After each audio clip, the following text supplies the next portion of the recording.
Bueno, nuevamente. Llegan al suelo al mismo tiempo. Bueno, nuevamente un saludo 1637 fraternal. aparece el discurso del método 1637. Perdón, a ver.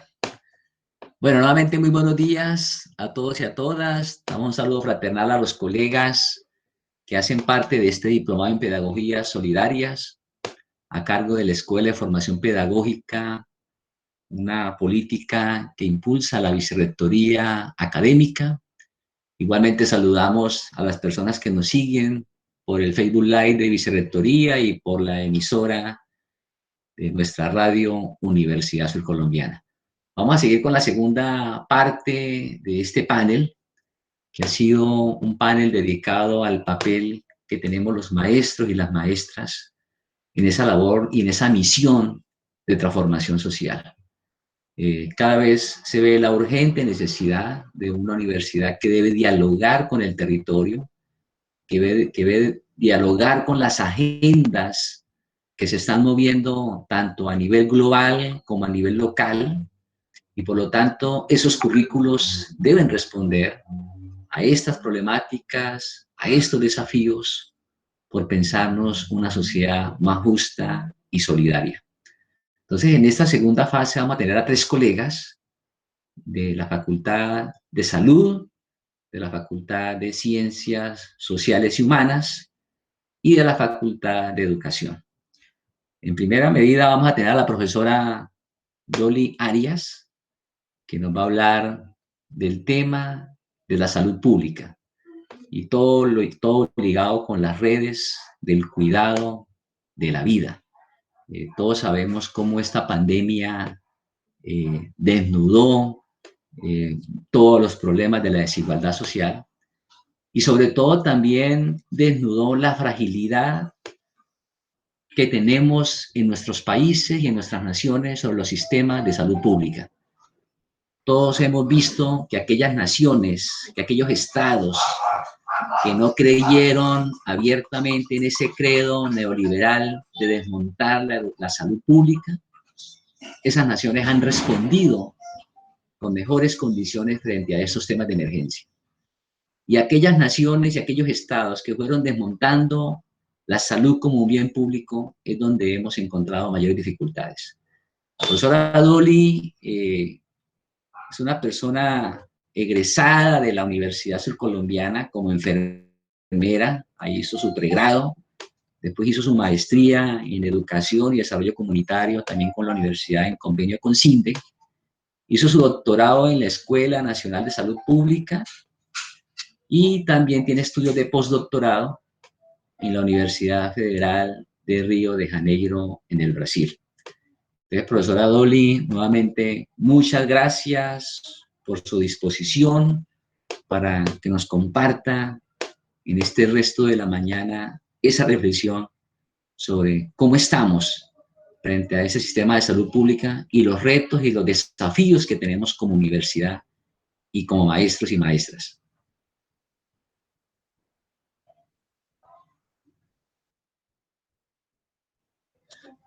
Profesora Dolly, activa el micrófono.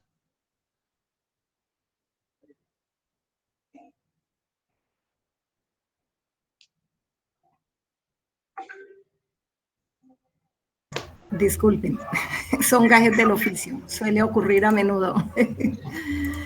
Bueno, en primer lugar, muchas gracias por la invitación a participar en este importante evento.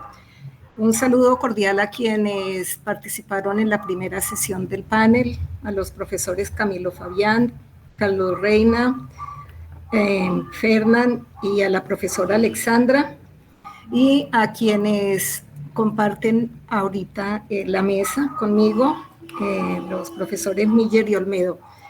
Gracias a todas las personas que nos escuchan a través de los diferentes medios y de manera particular a los profesores quienes están participando de este importante diplomado, del cual pues pudiéramos esperar, dijéramos, una propuesta de integración de saberes, de diálogo de saberes, y creo bastante promisorio dijéramos, este encuentro, espacio que en varias oportunidades se ha pedido, y no es por añorar tiempos que tal vez fueran mejores, sino porque la realidad, el momento histórico, dijéramos, no lo exige. Entrar en diálogo interdisciplinar para, de acuerdo al contexto en el que nos movemos, poder dar las mejores respuestas a las diferentes problemáticas. Voy a centrar mi discusión en 3 grandes tópicos. Pues yo sé que todos tenemos aquí, dijéramos, aproximaciones conceptuales a esta temática.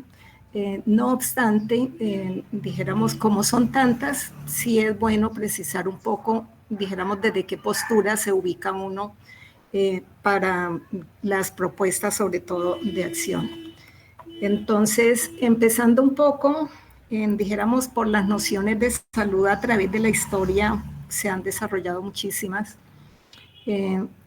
Desde la antigüedad, tanto la vida como la salud y la enfermedad fueron asumidos como productos de espíritus divinos o de espíritus malignos. Lo divino asociado a lo positivo, lo maligno a lo negativo. También hubo un concepto, dijéramos, muy asociado a la armonía entre los opuestos, entre ejercicio y reposo, sueño y vigilia, alimento y abstinencia, cólera y burla, frío y calor. De ahí un principio pitagórico que pues tiene validez en este momento, y es el principio del justo medio, dijéramos, que pudiese considerarse de bastante aplicabilidad en el campo de la salud. Ya en la época de los griegos se empezó a desarrollar una teoría de que la salud era la resultante de la mezcla de 4 humores. ¿Cuáles eran esos 4 humores? La bilis negra, la bilis amarilla, el flema y la sangre, que estaban asociadas a los 4 elementos, dijéramos, que conforman el universo, que son fuego, aire, agua y tierra, y que determinan unas características especiales que también tienen una relación directa con la salud, que es lo caliente, lo húmedo, lo frío y lo seco. Dijéramos, también a partir de estas concepciones se calificaron a las personas, por ejemplo, en la persona flemática, en el melancólico, en el sanguíneo y en el colérico, y cada uno con unas características especiales. Y dijéramos, a través de una muy buena observación se podía en alguna medida determinar a qué perfil de esto se aproximaba a cada una de las personas. Luego, con el método experimental, ya se empezó a asociar la salud con ausencia de signos y síntomas. Aquí tuvieron auge la anatomía, la fisiología, la fisiopatología, la química, todas las áreas de las ciencias básicas que se dedicaron fundamentalmente a descubrir, dijéramos, manifestaciones que caracterizaban determinadas enfermedades. Aunque, dijéramos, prestó gran ayuda, ha habido algunos tipos de cuestionamientos, sobre todo porque no necesariamente los mismos síntomas en un mismo momento pueden ser indicativos de la misma enfermedad. Ya con movimientos sociales se empezó a mirar que las enfermedades eran producto del trabajo excesivo, de falta de asistencia, de comida inadecuada, de salarios por debajo de las necesidades reales. Y desde esta perspectiva se empezó a ver la salud humana como un asunto fundamentalmente de interés social, para cuya conservación y mantenimiento se requería la prosperidad, la educación, la libertad y la paz. Esto fue propuesto por Virchow en el siglo XIX. También nos han hablado de salud como equilibrio de elementos que cohesionan la sociedad, y se introdujo un término denominado homeostasis social. La OMS en el siglo XX sacó una definición y hasta la fecha, dijéramos, oficialmente no ha sido reformada. Ha sido una definición demasiado polémica por considerarla estática, idealista, el de completo estado de bienestar físico, mental y social, y no solo la ausencia de enfermedad o malestar. Aunque ha sido muy cuestionada, dijéramos, ha sido la orientadora de muchas de las decisiones en el campo de la salud. También la salud ha sido definida como una categoría biológica y social en unidad dialéctica con enfermedad, que resulta de la interacción entre las personas y su entorno, expresada en bienestar físico, mental y social y condicionada por cada momento histórico. Esta es una definición que tomé del Instituto de Salud de La Habana.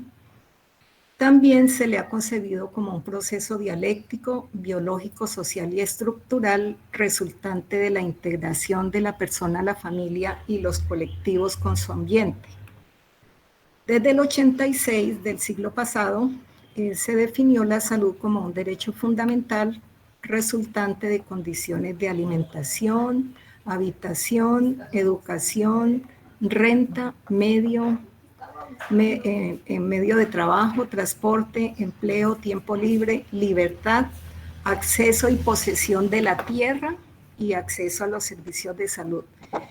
Dijéramos, como puede darse a entender a partir de estos preceptos, es entendible que hoy las 7 facultades que hacen parte de la universidad estemos, dijéramos, mirando de qué manera nos podemos sintonizar para transformar realidades sociales que a través de los tiempos se han venido tornando demasiado problemáticas. A comienzo de la jornada, por ejemplo, me gustó mucho que se hubiese empezado por el término de la economía, porque está en discusión el tema de la renta básica, y resulta que el tema de la renta básica pues está directamente relacionado con la vida, porque dijéramos, garantizar una renta básica tiene que ver con la posibilidad de garantizar a las personas un derecho fundamental al buen vivir, ¿sí? Al buen vivir en todos los ámbitos de vida y en relación armónica con sus entornos social, ambiental, político, económico y cultural. ¿Y qué más relacionado con la salud que la soberanía y la autonomía alimentaria? Dijéramos, sin autonomía alimentaria, sin soberanía alimentaria, pues es muy difícil, dijéramos, resolver muchos de los problemas de salud. Y si nosotros recordamos tanto los objetivos de desarrollo del milenio como los del desarrollo sostenible, que fueron modificados en parte, tanto los unos como los otros, uno de los propósitos fundamentales era erradicar la pobreza y el hambre, dijéramos, como una condición sine qua non también para garantizar el bienestar de las personas.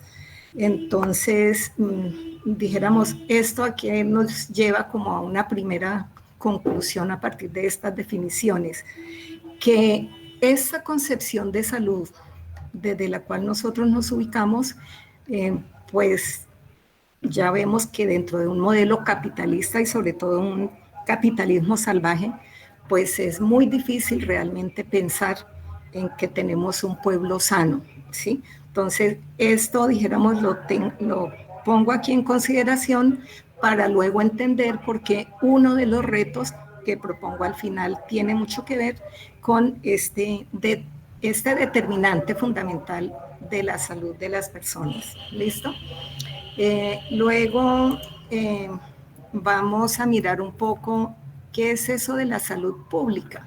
La salud pública pues está conformada por 2 categorías que tienen un significado y trascendencia mayor. Ya dijéramos la parte conceptual de salud, lo definimos un poco, vamos a mirar un poco en qué es eso de lo público. Y desde lo público ha sido un tema también que ha sido abordado a través de la historia. En cada uno de los momentos se ha asumido de maneras diferentes. Por ejemplo, para los griegos lo público interesaba a los ciudadanos de la polis y en esa medida era algo de interés común que debía ser objeto de la política.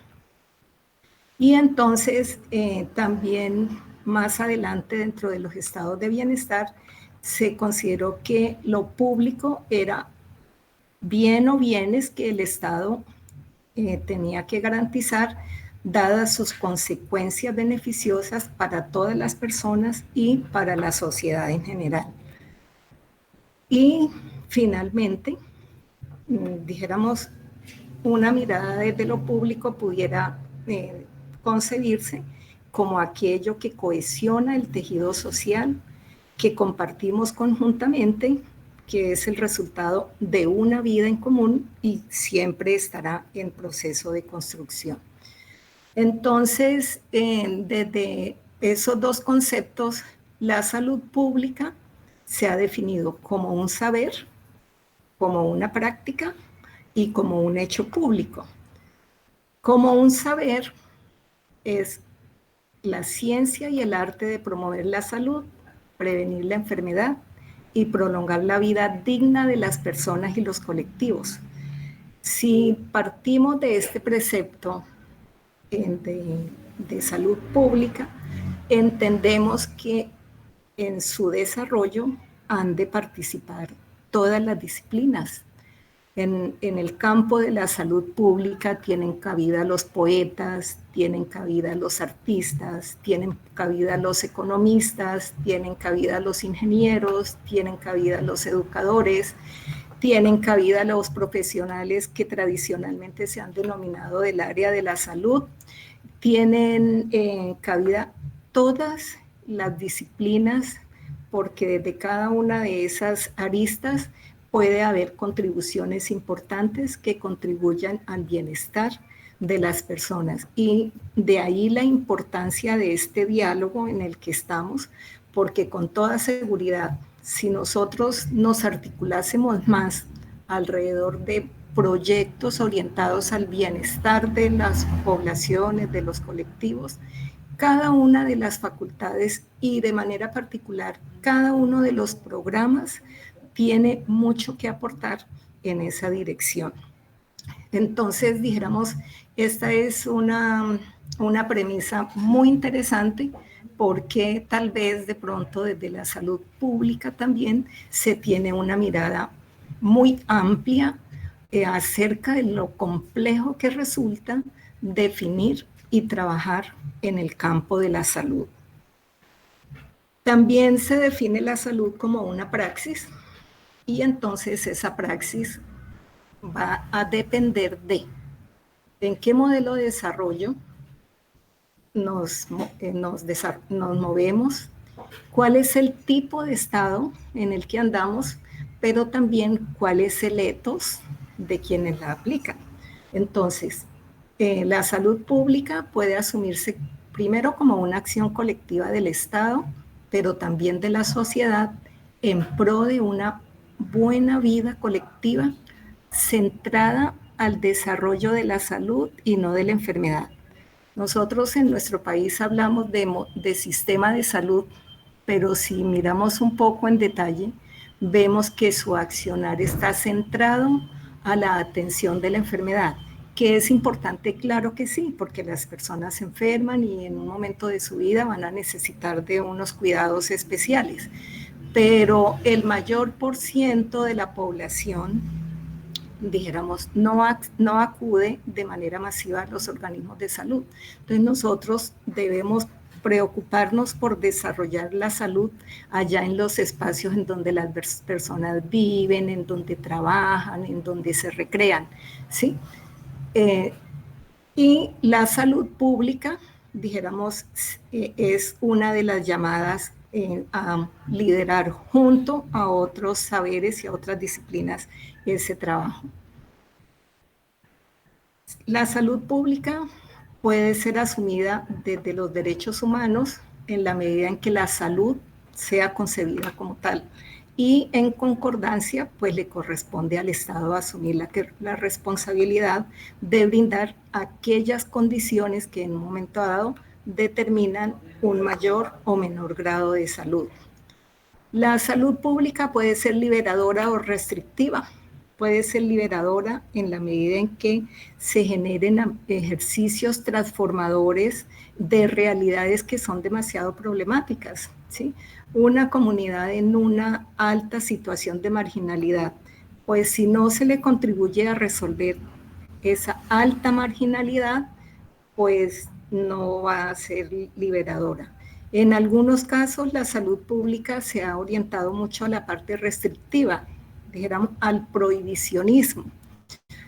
La pandemia, dijéramos, ha tenido como una orientación muy dada a esta parte restrictiva, ¿no? Las cuarentenas, los controles de la salida, pero dijéramos, desde la salud pública pudieran adelantarse mucho más acciones para mirar a ver cuál es esa realidad a la que están abocadas las personas y que incluso muchas de esas situaciones son las que los obligan a salir a la calle, como es el caso de los trabajadores informales, que en Colombia, pues esta forma de obtención de algunos ingresos es muy generalizada.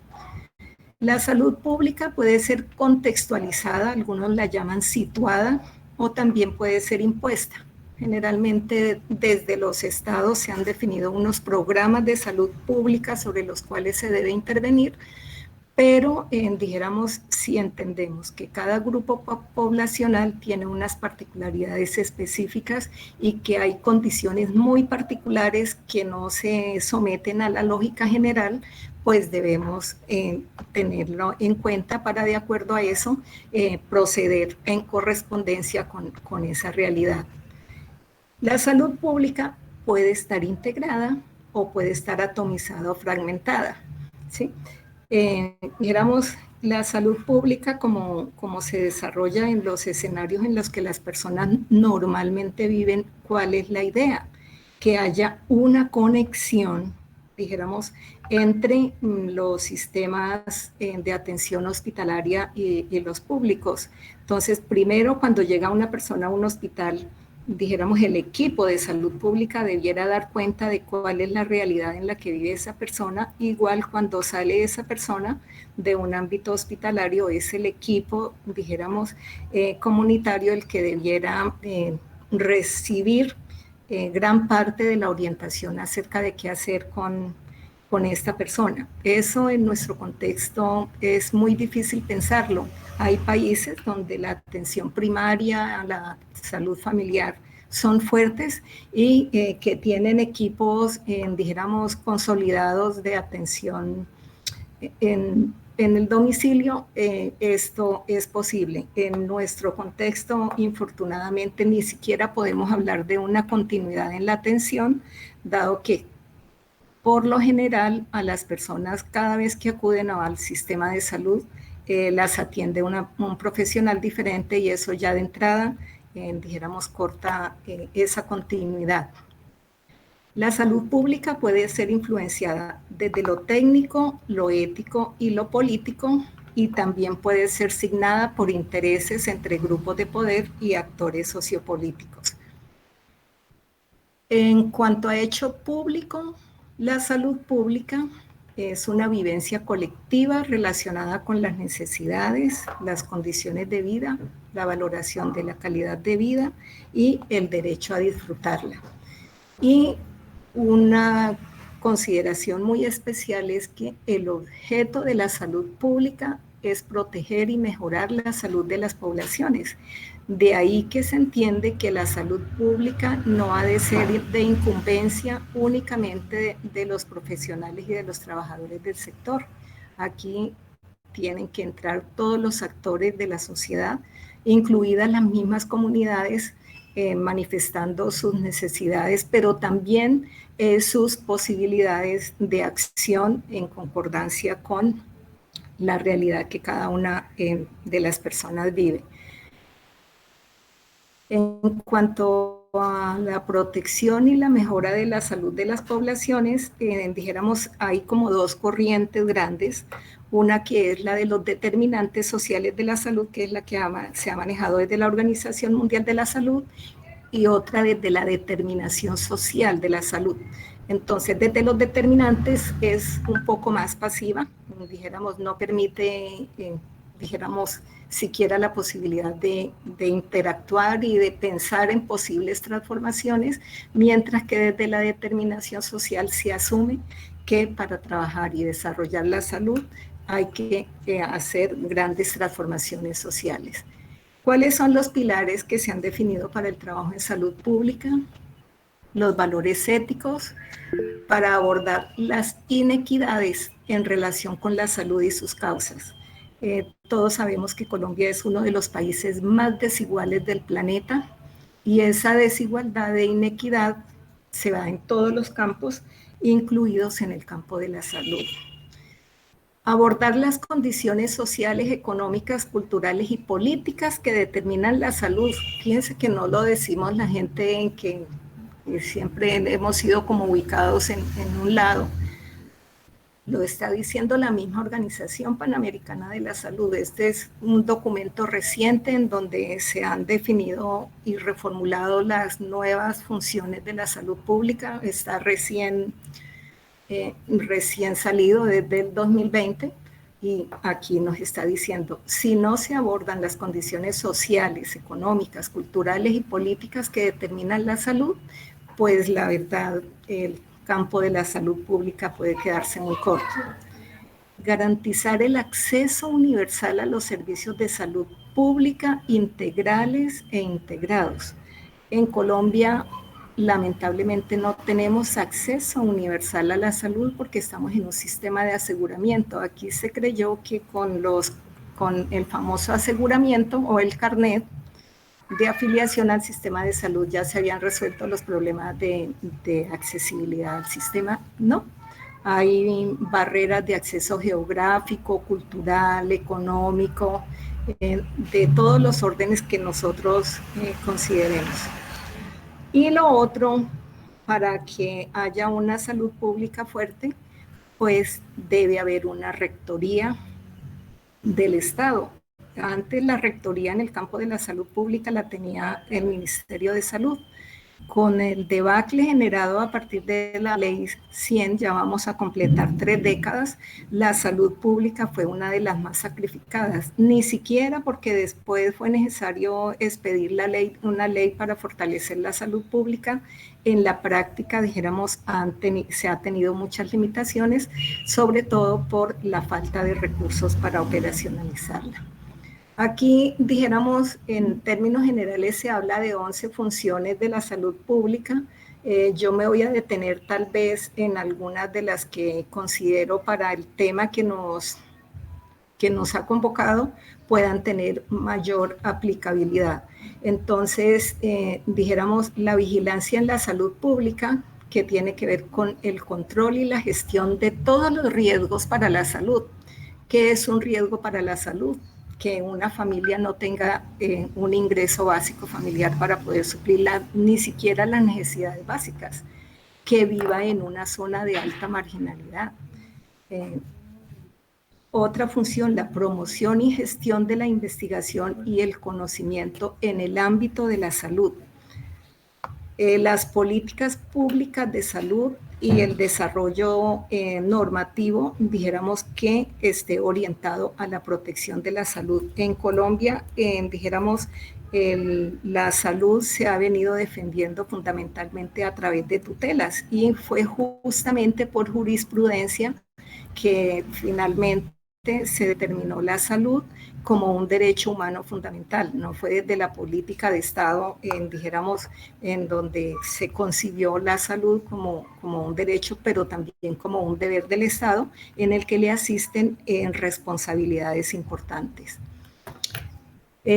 Aquí, en el campo de la salud pública, ha de propiciarse la participación y la movilización social, pero no desde las directrices institucionales, sino desde el querer de las comunidades. En salud, no es un secreto que las comunidades buscan resolver sus problemas casi siempre con muchas estrategias antes de acudir a los sistemas oficiales.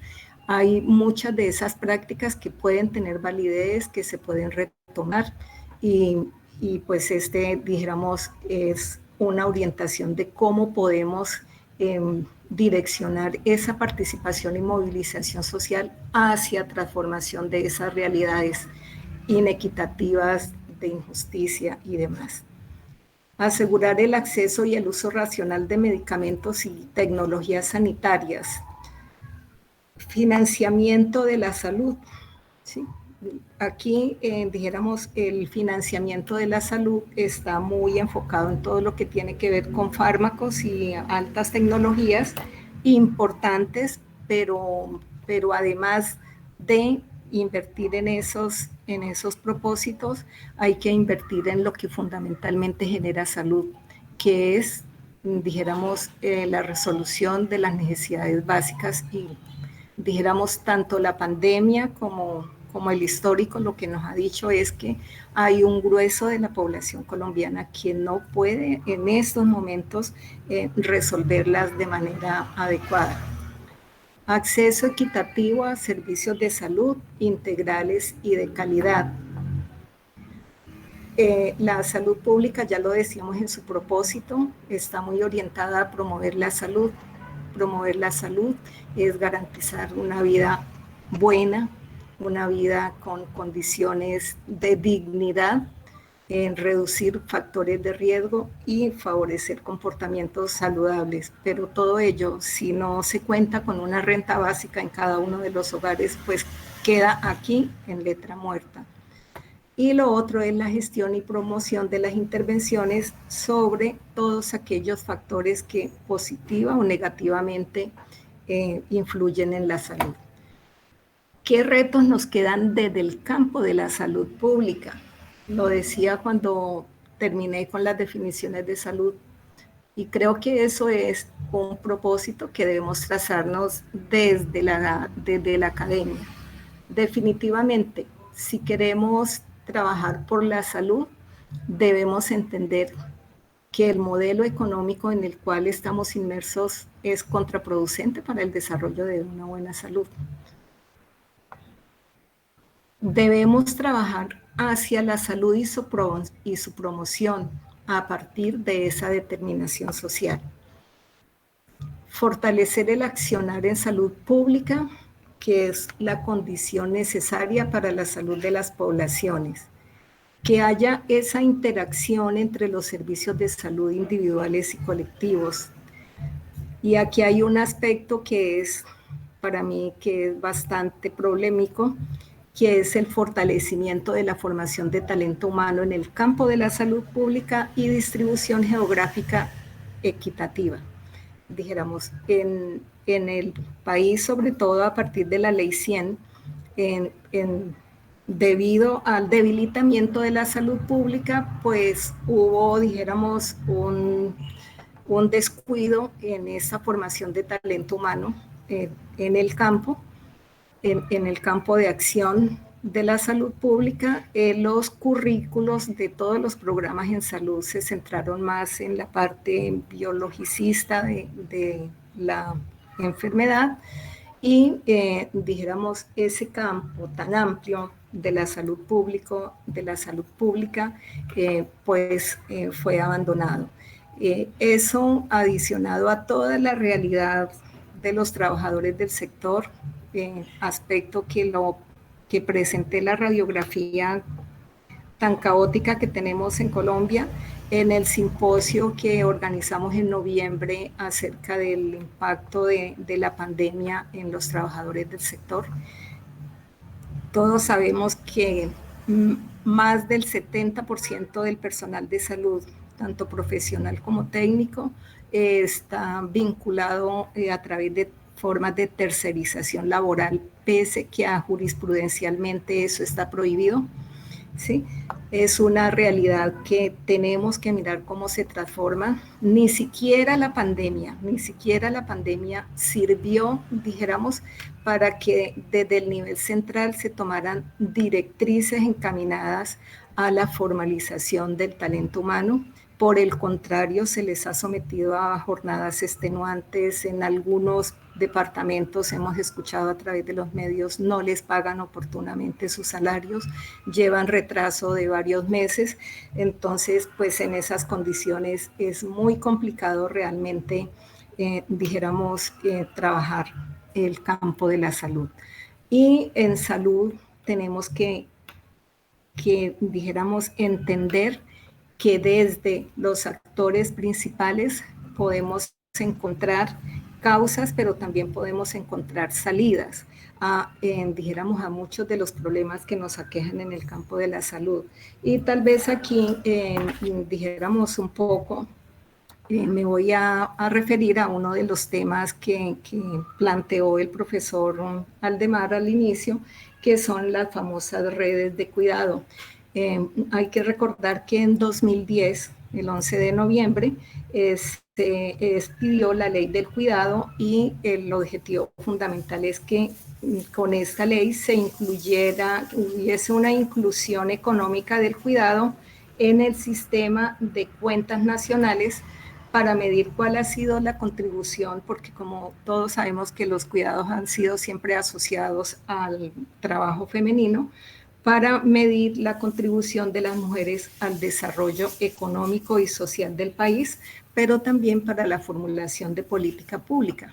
Dijéramos, en un hogar en donde hay una mujer dedicada al cuidado, por ejemplo, de una persona que tiene una enfermedad crónica, que tiene una consecuencia de un accidente, que lo discapacita para cumplir con sus funciones, pues debiera tener una renta mínima para poder, dijéramos, responder por esa responsabilidad, pero también para contribuir en el sostenimiento de la fuerza de trabajo que generalmente, dijéramos, es la fuente de los ingresos para el hogar. Muy bien, profe Dori. Estamos cerrando, profe. Listo, sí, ya estoy terminando. Entonces, estas redes de cuidado generalmente se han tejido a través de vínculos familiares, también se han venido creando redes de cuidado desde la perspectiva de género, y hay que decir que lo que tiene que ver con redes de cuidado, de cuidadores, cómo cuidar a esos cuidadores de muchas de sus consecuencias, pues enfermería ha sido una gran líder en ese tipo de formación y de orientación para la creación de esas redes de cuidado, pero no es solo, dijéramos, propiciar las redes de cuidado como una incorporación, organización y sostenimiento, sino también que sea una posibilidad de contribuir o de recibir, dijéramos, alguna compensación para poder resolver sus necesidades básicas. Estas son algunas de las referencias y muchas gracias. Esa era mi intervención. Muchas gracias, profesora Doli, por esa maravillosa exposición que nos ha presentado en la mañana de hoy sobre lo que significa un sistema de salud pública, ¿sí? Y cómo el tema de la salud está relacionado con lo económico, con lo social, con lo cultural, con lo político. Y si no se hace una reevaluación del modelo económico, vamos a seguir teniendo problemas estructurales para el cuidado de la vida, que es un soporte muy importante que nos brinda la salud como un sistema público. Y lo otro, todo lo que tiene que ver con las redes del cuidado, históricamente todo ese tema del cuidado ha estado soportado sobre la familia y especialmente sobre las mujeres, y creo que es el momento de construir políticas públicas sobre el cuidado para ver de qué manera se puede hacer una mejor distribución de este tipo de tareas o los reconocimientos económicos a esa función que históricamente las mujeres han cumplido y que no ha sido valorado. Bueno, profesora Doli, muchas gracias y vamos a mirar cómo nos alcanza el tiempo para que podamos tener algunas preguntas y algunas reflexiones finales. Okay. Compañero Olmedo, entonces, hermano, le damos la palabra. Olmedo nos va a hablar un poco de cómo estamos en unos tiempos para poder fortalecer la información y la comunicación desde la sociedad, pues actualmente dominados pues, por medios de comunicación corporativos, y cómo tenemos que disputarle esos sentidos históricos de convivencia desde los medios ciudadanos para también desde la calle, la plaza, los espacios culturales y toda esta red de comunicación, podemos construir estos nuevos imaginarios que contrarresten esos otros monopolios corporativos. El profesor Olmedo, pues igualmente todos lo conocemos, es comunicador social y periodista de la Universidad de La Sabana, y su especialización es en comunicación y creatividad para la docencia, su maestría en historia y también sus estudios de doctorado en la Universidad Nacional sobre Historia. Olmedo, muchas gracias, hermano, y más o menos unos 15 minuticos a ver si alcanzamos a Sí, la sí, presentación. señor. Sí. Bueno, buenos días, muchas gracias por la invitación y qué agradable escucharles a quienes me han antecedido y también pues quiero garantizar el tiempo debido para que el profesor Miller pues cierre este ejercicio académico porque es de vital importancia tanto abrir un evento como cerrarlo también. Entonces no sé si desde allí, profesor Aldemar, tú me quieres corroborar si estás viendo mi pantalla, mi presentación. Todavía no, Olmedo. Todavía no. Bueno, yo les envío a ustedes también la presentación, entonces puede ser posible desde allá. Vamos a ver, hermano. Presentar ahora. Bueno, voy a presentar. Ya Sí, creo que señor. estoy resolviendo. Ya estoy Ok. resolviendo. No, ya estoy resolviendo yo si Listo, me ya se está permite. viendo. Ya, listo, gracias. Bueno, yo quiero referir lo siguiente. En el tiempo voy a hablar del caso particular de San Agustín, en el Huila.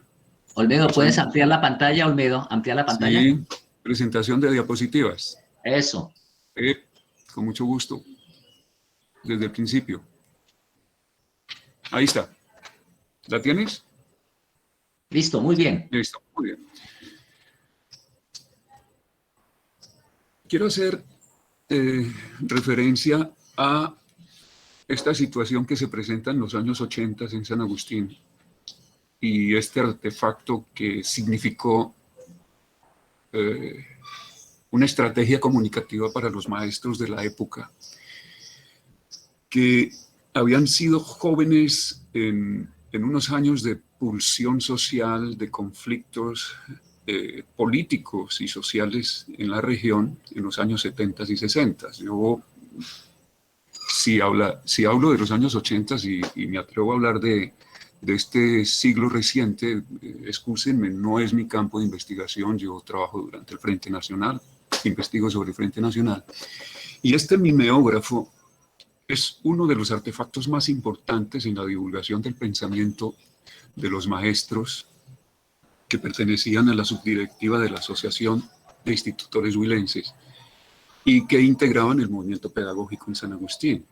Ahí cito algunos: Rodrigo Guerrero, Horacio Urbano, Tirso Antonio Polanco, que se apoyaban en un trabajador del Colegio Nacional Laureano Gómez, Manuel Santa Cruz, para imprimir en este aparato discursos contrarios a los intereses de estructuras mentales que querían fortalecer desde el Partido Conservador, la Iglesia Católica, con el padre Jorge Eduardo Vargas Mesa, que había llegado a San Agustín en el año 1968-69 y que llegó a constituir la primera emisora de corte evangelizador en la región en el año 1970. Otro de los hombres que desde Pitalito generaron desde la radio en el año 1962 la idea de estructurar el pensamiento de las comunidades es Manuel Castro Tovar, el hombre que ven ustedes en la fotografía del centro, la que tiene el tono amarillento. Manuel Castro Tovar es un médico nacido en el sur, en Salado Blanco. Estudia en Quito medicina, en Quito, Ecuador, y es uno de los caciques electorales más reconocidos durante el periodo del Frente Nacional en el sur. Está Manuel Castro Tovar en la parte inferior derecha de sus pantallas. Y otro hombre sobre el cual estoy muy interesado en seguir trabajando, llevo sobre su perfil hace más o menos 6 años, es Héctor Polanía Sánchez, quien fuera secretario de Educación departamental y uno de los que, según las mismas fuentes de los maestros de la época, se convirtió en el mayor perseguidor del pensamiento liberador de los maestros de la época.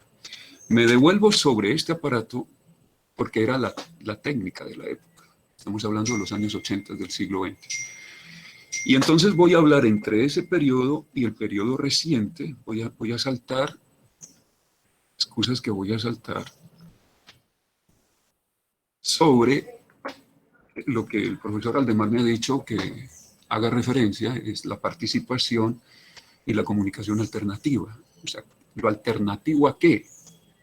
Es lo que se construye desde las otras culturas con relación a los modelos imperantes desde los medios masivos de comunicación. O sea, que había que crear unos discursos y unas narrativas que enfrentaran a la radio de la época, a los periódicos de la época que tenían intereses muy enraizados en las ideologías conservadoras, especialmente en el sur, porque aunque hubo pensamiento liberal, el que más se masificaba en el sur en la época del Frente Nacional era el pensamiento conservador, aupado por la Iglesia Católica y las 5 facciones del Partido Conservador Colombiano. Aunque Héctor Polanía Sánchez había aprendido algo de los discursos periodísticos con Gilberto Alzate Avendaño cuando empezó a trabajar en el periódico Diario de Colombia en Bogotá, no aparece mucho su formación como intelectual como si lo era Gilberto Alzate Avendaño. O sea, que la radio nuestra en el sur, aunque tuvo en la programación algunas manifestaciones de contenidos de las músicas eruditas de la época, no fue un escenario para la disertación, para el encuentro y el desencuentro. Entonces, hoy recuerdo, por ejemplo, que recientemente James Williams, nacido en Florida en el año 1982, tiene un ensayo en Gato Pardo que se llama Clics contra la humanidad, y es un llamamiento a cambiar nuestra relación con la tecnología antes de que sea demasiado tarde, dice él. Y entre comillas lo cito: la liberación de la atención humana podría ser la lucha ética y decisiva de nuestro tiempo. Es el filósofo James Williams. He hecho ese salto porque desde el año 2004 está la web 2.0. Y si bien, voy a devolverme, excúsenme por los saltos abruptos, y si bien en estos papeles, en estos formatos de stencil que se conseguía en la Cacharrería Ideal en Pitalito, en San Agustín, digo, o en la Cacharrería de la Cuarta en Pitalito, que ese era el papel que se picaba, ¿sí? Tenía 3 capas y ese era donde se retiraba la posibilidad de que la máquina de escribir usara la tinta de la cinta y se ponía en una posición, un artefacto que tenía la máquina, donde se separaba de los tipos de la cinta impregnada con la tinta, y a veces eran rojas y negras. Se hace lo que en ese tiempo se llamaba picar el stencil. Picar el stencil era escribir sobre este material. El discurso, cito el discurso que era disruptivo de los maestros de San Agustín, que sobrevivieron inclusive a las persecuciones de la época, y enfrentaban este tipo de discurso, como el que ustedes ven ahí, de la época en que Héctor Polanía Sánchez, que fue uno de los cofundadores de Radio Sur en Pitalito en el año 1963, con su cuñado Manuel Castro Tovar, se referían en el Diario de Colombia a Héctor Polanía Sánchez, a Mano Pola, como el que se había especializado en bacteriología guerrillera, con esos adjetivos se señalaba al liberal y al contradictor político. Lacra colectiva que había anegado de oprobio llano, hablan o refiere a Guadalupe Salcedo y las guerrillas liberales de los llanos de finales de los años 50. Y pues además de que señala a esa condición político-ideológica y de acciones sobre la vida política nacional, les tildan de jauría liberada y que había retornado a la civilización por lo que considera el oficialismo en Colombia como la vía rápida de la amnistía de hecho. Había confrontado a Héctor Polanía y que pues, el diario llamaba la atención sobre que iban a atentar contra su vida. Bueno, entre esos tiempos en que lo alternativo en San Agustín era picar extensi y proferir discursos con maestros generadores de ideas libertarias, y por ejemplo que en Garzón, voy a darles el nombre correcto, aquí está, y que en Garzón la corneta comunitaria instalada en una guadua fuera el medio para juntar las iniciativas barriales, pues es lo que aparece en las casetas de las reuniones de los líderes comunitarios como como Félix Carlos Reina, quien en el año 1972 había dispuesto una corneta sobre una guadua, tenía 61 discos y 2 micrófonos, y en la Junta de Acción Comunal del barrio Sucre lideraba propuestas liberadoras, libertarias y discursos muy afines a los intereses de las comunidades. Las audiencias de la época muy ingenuas, me parece a mí, y de unas manifestaciones muy, muy pequeñas, micro, pues, que llegaron a considerar, por ejemplo, este documento del año 1963, que apareció en el archivo histórico de Radio Sur. Es una carta enviada por un oyente, Edilberto Celis, el 4 de septiembre del año 1963, desde Timaná. Entonces, comparaba la radio Sur como un águila que avisoraba, una águila que defendía, un águila que volaba, sobrevolaba y hacía una analogía con el ave, ¿no?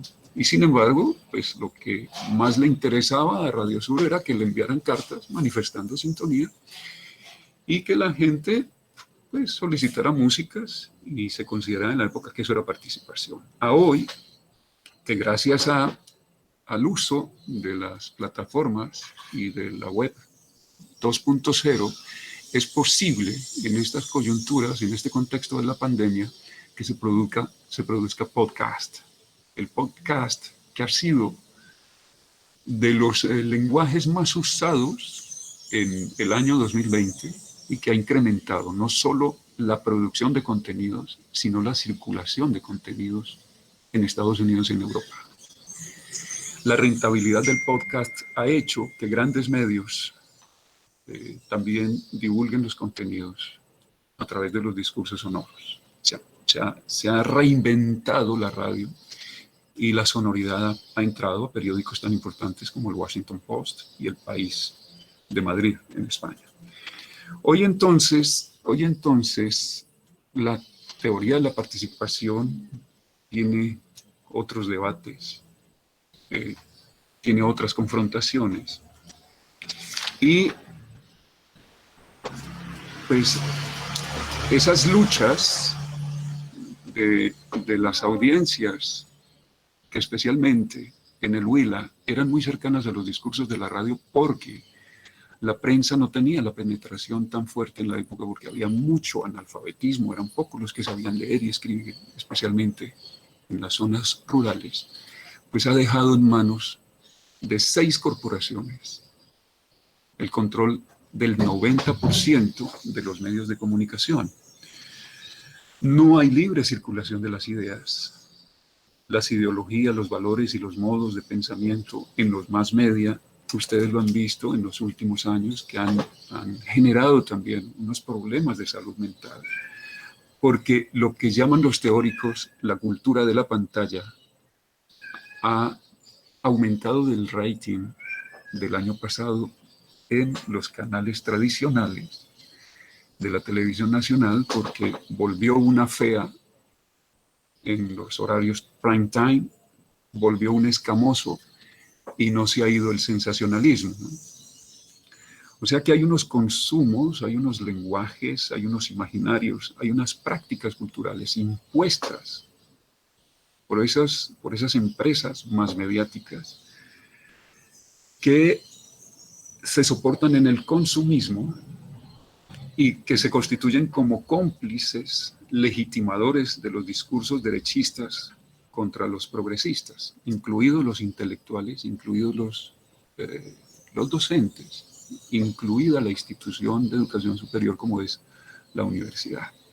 O sea que esos espacios, el mimeógrafo de los años 80, las casetas comunitarias, las bibliotecas inclusive, que se constituían en espacios públicos, ya no son vibrantes esferas políticas.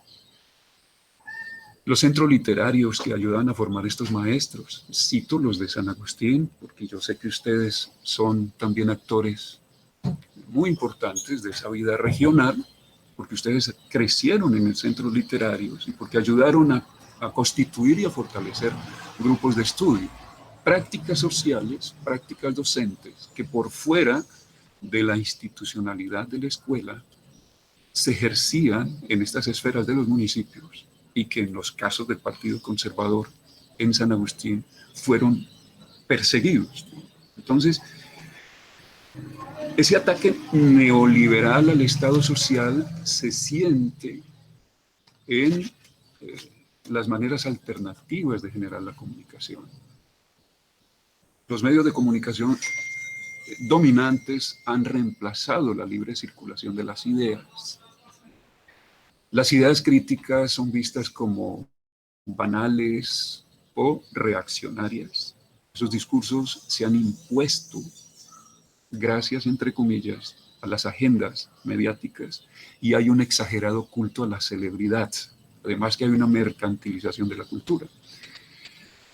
Entonces, la ignorancia masiva, consideran los autores, despolitiza lo público, suprime el disenso.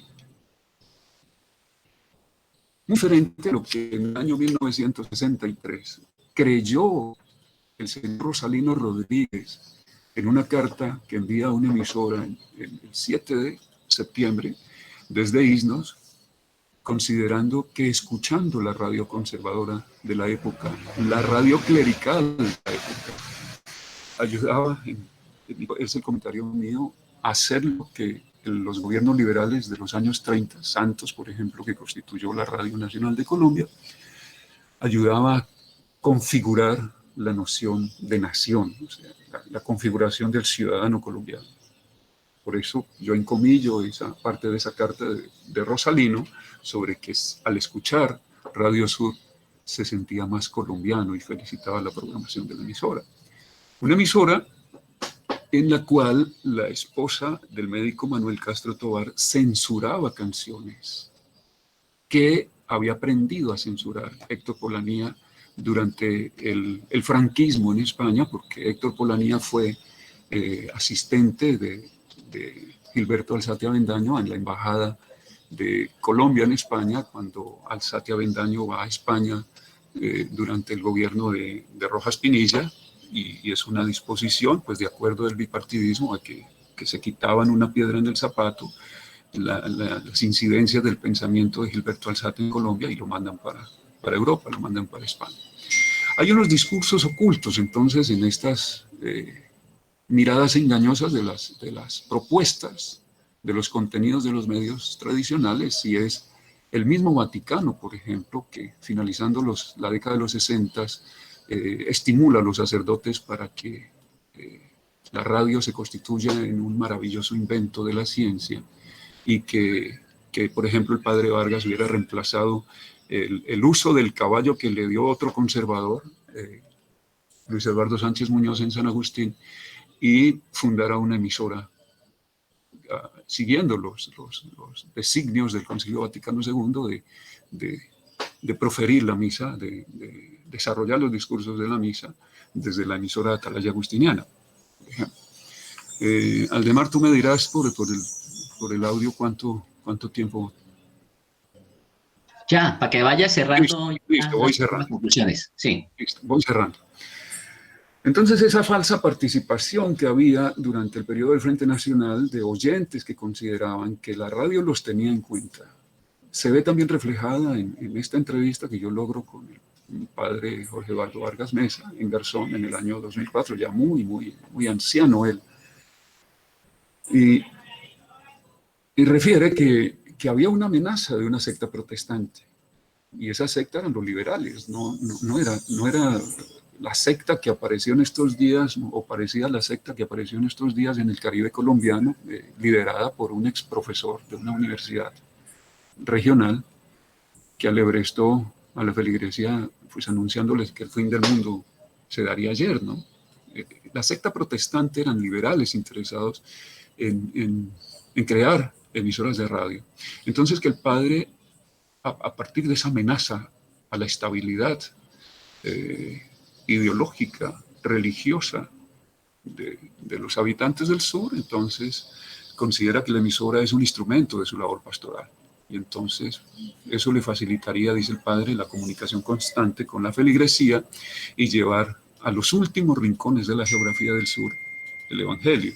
Termino entonces con lo siguiente, profesor Aldemar y colegas. Estamos en tiempos en que pues, hay posibilidades, y este es un ejemplo, lo que estamos haciendo ahora, es un ejemplo de que hay participación, pero no es una participación permanente, ni podemos cantar victoria y que estos espacios los vamos a tener por siempre, porque hemos hablado aquí en casa de que estamos en una cuarta revolución industrial que cada vez manda al traste los discursos de los intelectuales y el hombre importará menos, ¿no? Entonces hay una guerra contra el saber. La razón misma es algo peligroso, o sea que los medios que creen contenidos, divulguen contenidos, produzcan contenidos en podcast, por ejemplo, van a tener el señalamiento y van a tener una guerra contra el saber. Estamos en tiempos en que los medios masivos le han declarado la guerra al saber. Entonces hay una ira colectiva contra los intelectuales, no contra los ricos, y los ejemplos son, por ejemplo, el partido del TE, que ahora vuelve y se manifiesta el 6 de enero en los Estados Unidos con las banderas confederadas como un elemento común, ¿cierto? Hay una ignorancia cívica, hay galopa el segregacionismo, y termino con lo que nos ha llamado Castoriadis, Cornelius Castoriadis, en estos tiempos de una guerra derechista contra la enseñanza crítica. La democracia necesita crear ciudadanos que piensen de manera crítica, capaces de cuestionar las instituciones existentes. Bien, sobre esos dos tópicos quería conversar, algo muy local en San Agustín, el mimeógrafo, el stencil y las tecnologías de hoy. Bueno, les agradezco su atención.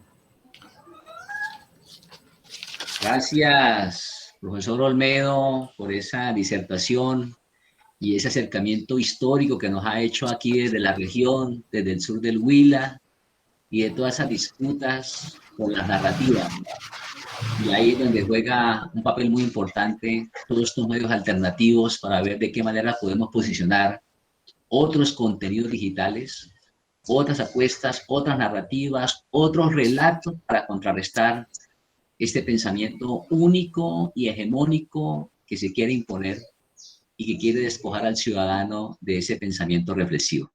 Bueno, muchas gracias, maestro Olmedo, y vamos a cerrar ya este panel con el maestro Miller Dusan Calderón, que también nos va a dar un tema muy importante de estos tiempos de disputas que estamos viviendo y de tiempos de despojo del saber pedagógico hacia el maestro. ¿Cómo se pretende convertir al maestro en un simple instructor, ¿sí? En un simple reproductor de contenidos? Y esos son tiempos que nos toca volver a repensar ese movimiento pedagógico que nos hablaba el profesor Olmedo por allá en los años 80 en San Agustín, y que el profesor Miller igualmente fue protagonista de ese movimiento pedagógico en el norte del Huila y en muchos municipios para posicionar al maestro como un intelectual que puede incidir en la modificación de la cultura y en la transformación de una sociedad. Bueno, el profesor Miller Dusan pues es lingüística, estudió lingüística y literatura en la Universidad Surcolombiana, hizo una especialización en instituciones jurídico-políticas, también aquí en la USCO en convenio con la Nacional, su maestría en desarrollo educativo y hizo sus estudios de doctorado en la Universidad de Barcelona. Profesor Miller, muchas gracias por el tiempo, por el espacio, y es importante que de la Facultad de Educación nos convoque a estas importantes transformaciones que en el campo pedagógico estamos llamados los maestros. Perdón, ¿se está escuchando? Sí, Miller. Sí, Bueno. sí, está bien. Y quiero observar, ¿está también la pantalla listo? Sí, señor. Sí, señor. Okay. Miremos a ver si se amplió. Ok, ¿no? Bueno, muy buenos días para todas y todos. Espero por lo menos no cansarlos tanto. Pero sí, saludo a Olmedo, su importante investigación me hizo acordar de tanto tiempo que sufrimos a veces sacando esa información en la ADI, y también con nuestra colega Dolly, pues todo lo que pudimos también trabajar durante muchos años para entender todos estos procesos que se dan. Bueno, el profesor Aldemar me puso un trabajo que he intentado como sistematizarlo, que tenía que ver, porque el título inicial era la pedagogía crítica. Y es evidente que ese es un debate para, por lo menos en el caso mío, ese debate lo llevo hace 40 años, sobre eso de la pedagogía crítica. Entonces no es fácil sistematizar 40 años en 15 o 20 minutos, pero bueno, voy a hacer un intento, entonces voy a pasar muchas cosas y voy a centrarme sobre todo en la última parte que tiene que ver el movimiento pedagógico nacional de hace 38 años, y pretendo mostrar al final cómo en este proceso de instrumentalización, que en una primera fase los maestros de primaria y secundaria lo derrotaron con la ley 115, Ley General de Educación, la Universidad Surcolombiana y todas las universidades regresan 38 años atrás con el problema de los resultados de aprendizaje. Entonces, si uno no conoce esa historia, pues francamente, pues termina uno aceptando las imposiciones de parte del Estado, pero más grave que ahora sea la universidad, como la nuestra surcolombiana, que está centrada en discutir algo que yo discutí hace 40 años, que tiene que ver con los objetivos de aprendizaje, las competencias, los microdiseños, etcétera, y me parece que es bueno, y por eso le agradezco al Aldemar esta invitación. Solo voy a plantear cómo la discusión de las teorías sobre la teoría crítica proviene de una escuela de pensamiento de Frankfurt, en Alemania, que fue fundada en 1923, y que su propósito fundamental era hacer una crítica al marxismo ortodoxo, pero también a la escuela de Viena, que impuso un modelo internacional que es la ciencia positiva. Y claro, a partir de allí entonces aparecen los grandes y connotados pensadores como Marx, el fundador Max Horkheimer, Theodor Adorno, Herbert Marcuse, Jürgen Habermas, y sobre todo con la colaboración de un gran pensador que se llama Walter Benjamin, que fueron las mayores contribuciones a ese tipo de teoría.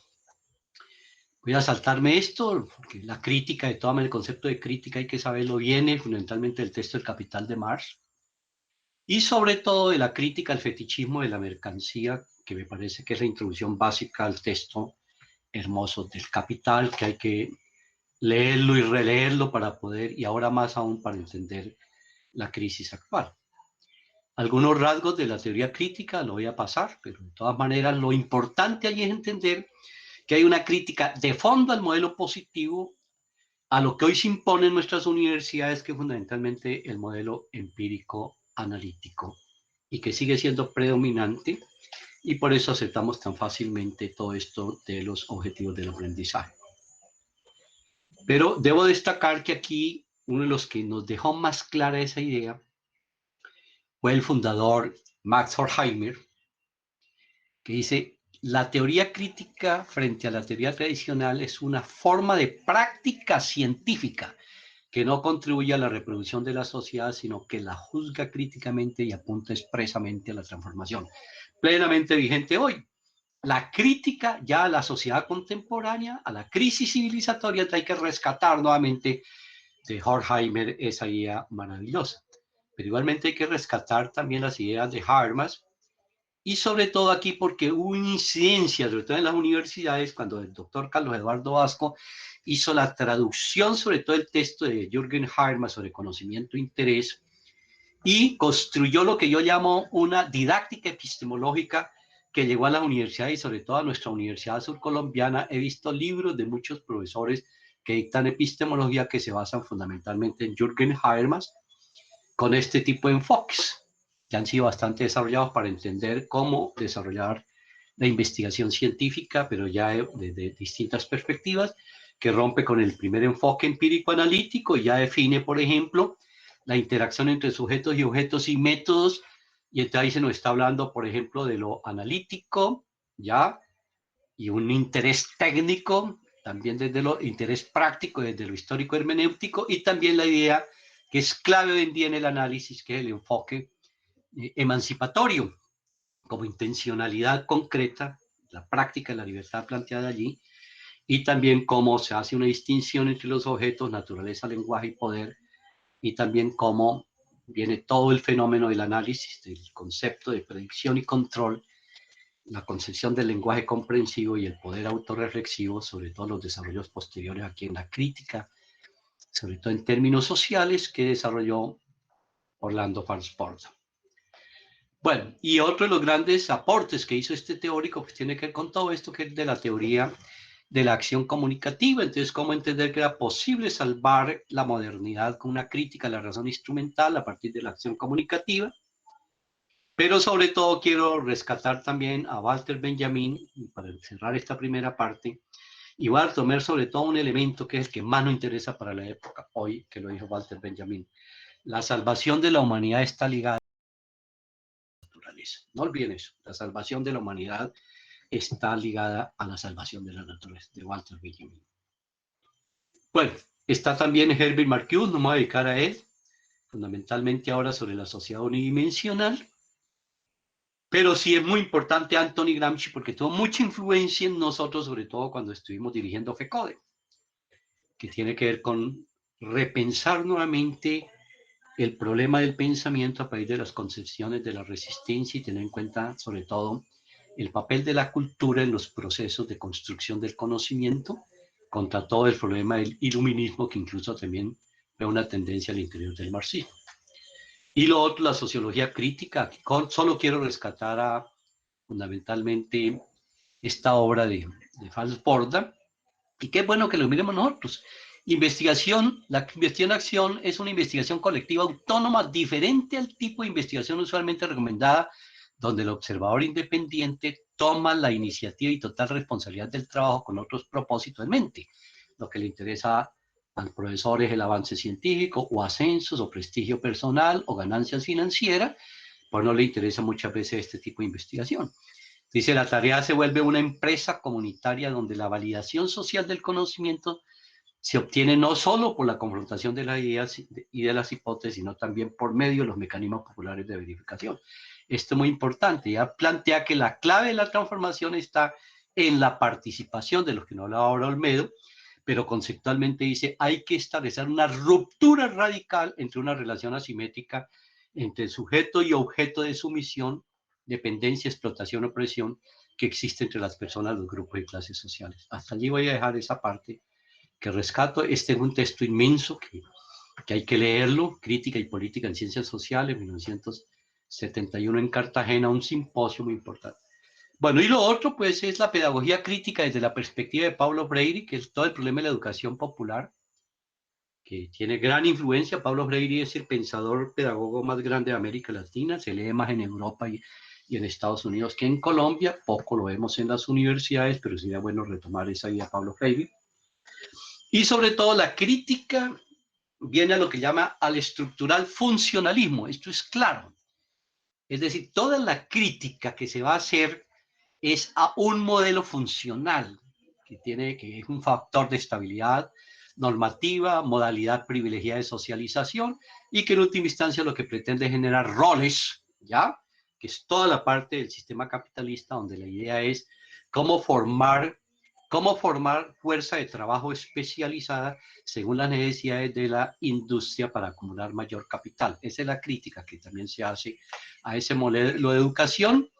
Y allí, pues, entonces vienen también los grandes críticos, por ejemplo, desde Europa, el francés Althusser, la escuela como aparato ideológico de Estado, y desde esa perspectiva, por lo menos que es reproduccionista, él asegura precisamente cuáles son las funciones de la escuela, que es totalmente una división de dominio.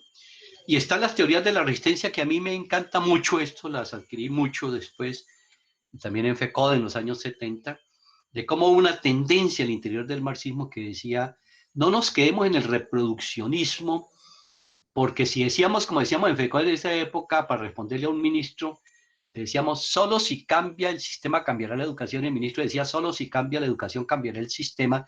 Y entonces nosotros nos dimos cuenta que con esa consigna no hacíamos nada. Había que esperar cambiar el sistema para cambiar la educación.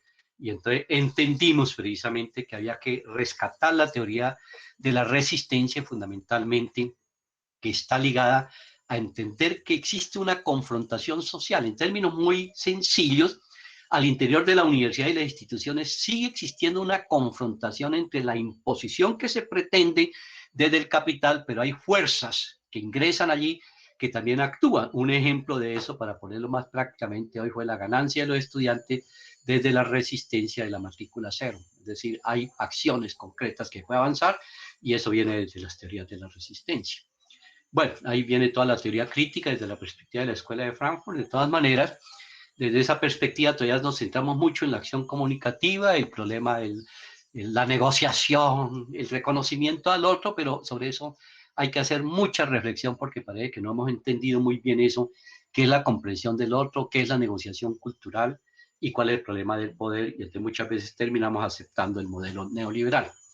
Bueno, no me voy a detener más en eso. Está todo lo que es la educación popular. Esto es clásico, la educación como práctica de la libertad. Ese texto es más o menos lo que algunos teóricos llaman la nueva didáctica magna de América Latina, que parece que hay que leerla para entender lo que se propone Pablo Freire, y es cómo construir el conocimiento para empoderar a las comunidades para que construyan un proyecto alternativo de sociedad, es decir, y la escuela puede construir desde una perspectiva de la concientización y la resolución de los problemas. No me voy a dedicar a eso. Bueno, y está ligado a eso lo que llama también la pedagogía del conflicto, en la medida en que hay que rescatar que si hay resistencia es porque hay confrontación de intereses, y si uno no entiende eso, entonces no puede hacer avanzar la sociedad. Hay que entender que los conflictos son inherentes a la condición humana y natural y que se requiere una confrontación con movilización social para avanzar, y eso tenemos que aprender mucho la teoría del conflicto. Bueno, y ahí están todos los fundamentos básicos de Pablo Freire. Este material quiero que se lo entreguen a ustedes, ya, para que tengan todo eso. Y finalmente lo que tiene que ver con toda la epistemología de la complejidad, las pedagogías caóticas, donde está fundamentalmente, bueno, en el campo de la educación, Edgar Morin, ya, donde también nos va a plantear cómo hay que repensar el problema de comprender el mundo no desde el fraccionamiento que generan las disciplinas, sino desde una idea holística, pero que al mismo tiempo se entienda el carácter holístico de la condición humana, pero que también se entienda que las nuevas formas como hoy aprende el muchacho, sobre todo en esta época de la cultura digital, que es distinto a como aprendíamos en la cultura racional o en la cultura oral. Entonces eso nos llama mucho entender ese fenómeno para hoy. Bueno, y por eso viene el movimiento pedagógico colombiano, que es educar y luchar por la liberación nacional. Cambiamos la misión nuestra, la visión. Nosotros pensábamos antes que el problema era solo si cambia el sistema, cambiará la educación. Entonces hemos dado cuenta que ahí vamos a fracasar.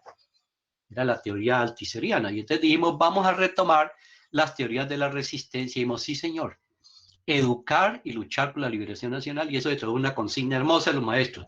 El maestro luchando también está educando. Eso nunca se le olvide, ¿no?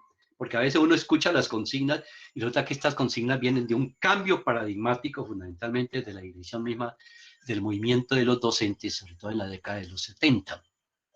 Bueno, ese movimiento surge en FECODE, precisamente en esa época, y es evidente que tiene unos propósitos claros, ¿ya?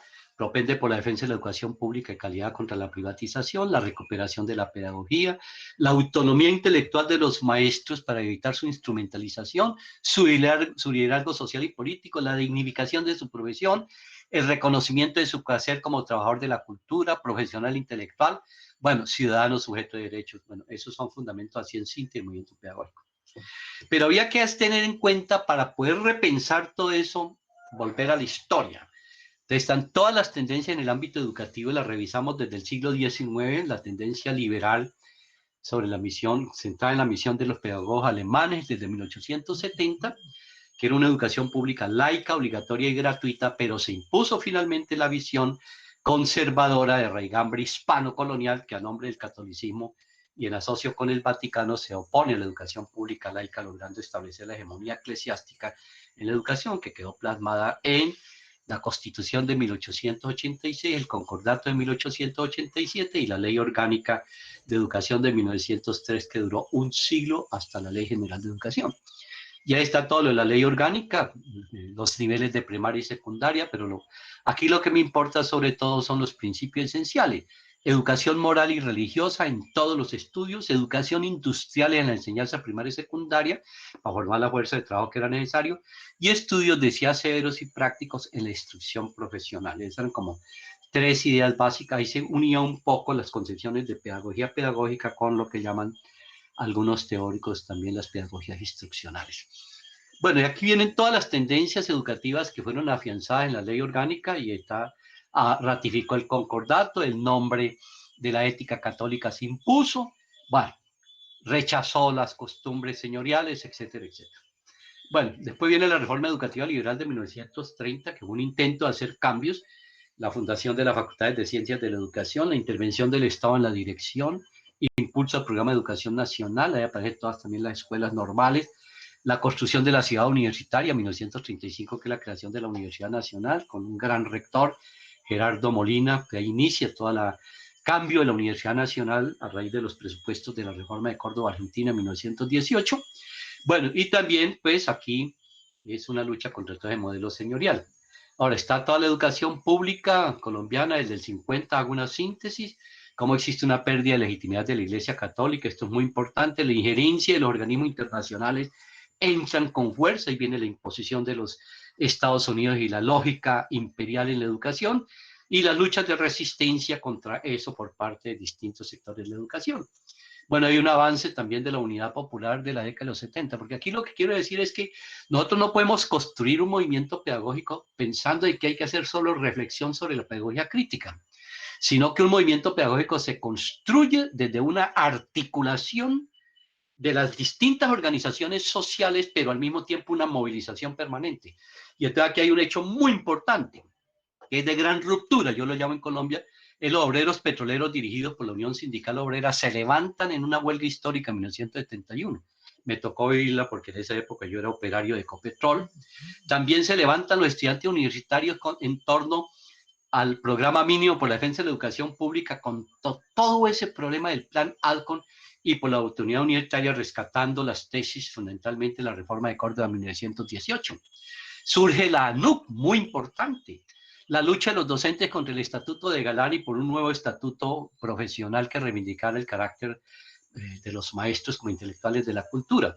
Y todos estos movimientos se fueron consolidando hasta avanzar su máxima expresión, paro nacional de maestros, 45 días, una solidaridad y todo el país, todos los sectores pobres, todas estas organizaciones lo respaldaron y eso empujó lo que llamó el paro cívico nacional de 1977 contra el régimen político. Por poco tumbamos a Alfonso López Michelsen, y es evidente que allí pues hay que rescatar cómo todo eso va gestando el movimiento pedagógico. Una primera idea es esto: el movimiento pedagógico no es un problema de los maestros, es un problema de todas las organizaciones sociales en resistencia, porque algunos creen que basta con hacer discusiones sobre el proyecto de la universidad, pero no, eso hay que meterle fuerza, hay que meterle resistencia. Y claro, para que uno pueda impulsar eso tiene que haber un cambio de mentalidad. Y libramos una lucha terrible y logramos que en 1971 cambiara la dirección de FECODE para darle una nueva orientación a la educación en este país. Y entonces planteamos la defensa de la educación pública, la nacionalización de la educación para resolver el problema de la municipalización de los maestros. Su sueldo lo pagaban cada año porque dependían de los rubros municipales, la profesionalización del maestro, la creación de una sola organización que llama FECODE. Acabamos con todas esas organizaciones, habían organización de primaria, organización de secundaria, organización de técnicos, organización, bueno, nacionales, etcétera. Había que unificar eso y nos propusimos que se creara una sola central unitaria de Colombia, que fue un cambio radical epistémico en el maestro. Ahora, uno de esos logros previos al movimiento pedagógico es el Estatuto Docente de 1979. Ese estatuto fue decisivo, esa conquista, porque igualó en dignidad y salario a los maestros de primaria y de secundaria. Antes, si usted era de primaria, ganaba menos, así fuera licenciado, que de secundaria que fuera interino, pero por ser secundario. Entonces se igualó eso con dos criterios. La profesionalización es un criterio y la experiencia docente.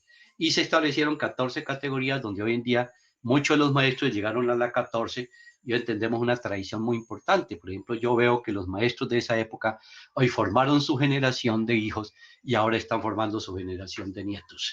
Y me parece muy importante tener en cuenta ese logro que fue estratégico de los maestros. Bueno, la profesionalización implicó que había que hacer avanzar a todo mundo. En esa época teníamos el 10% de los maestros licenciados en Colombia. Y con este estatuto todo el mundo se metió. Le rindo un homenaje hoy a Rafael Cortés aquí en el departamento de Huila, que creó una licenciatura que formó 1.200 maestros desde lo público. Pero como no había capacidad de las otras universidades, casi todas las profesionalizaciones terminaron haciendo las universidades privadas y montaron negocios con los maestros. Imagínense semejante campo de formación y ahí hubo mucha universidad que enriqueció a nombre de las resistencias de los maestros. Bueno, pero también vino la reforma curricular y esto es grave, en 1980, y aquí quiero detenerme un poco. El problema de la tecnología educativa, la imposición del diseño instruccional proveniente del desarrollo industrial que llamó la taylorización de la educación, que era una división del trabajo entre programadores y ejecutores, eso venía desde la industria, y el nuevo currículo donde el Estado define para qué se enseña, cómo se enseña, cuándo se enseña, en dónde se enseña y cómo se evalúa. Y se impuso el texto único por grados. Imaginen la gravedad. Entonces, el primero grado tenía un solo libro, el segundo y así sucesivamente, y no se podía acudir a distintas fuentes del conocimiento. Bueno, hoy eso se traduce, porque ha menguado mucho el movimiento pedagógico, léanlo, hoy, en las escuelas y los colegios. Hoy eso se traducen como lineamientos curriculares, estándares, los famosos derechos de aprendizaje, donde vienen los objetivos de aprendizaje que le van a imponer tardíamente en la universidad, y las famosas mallas de aprendizaje por grados. Hay un cierto retroceso ahora del movimiento pedagógico, pero sigue esa lucha y esa pugna. Pero ahora esto que se está imponiendo nuevamente en la primaria y secundaria, que haya logrado avanzar, es lo que viene a la universidad con toda esa discusión ahora del microdiseño. Los maestros, el maestro es un administrador del currículo, entonces nosotros tenemos que hacer los microdiseños, somos simples ejecutores de los microdiseños, entonces se nos acaba la autonomía intelectual y también pues la autonomía universitaria o todo el problema de la autonomía.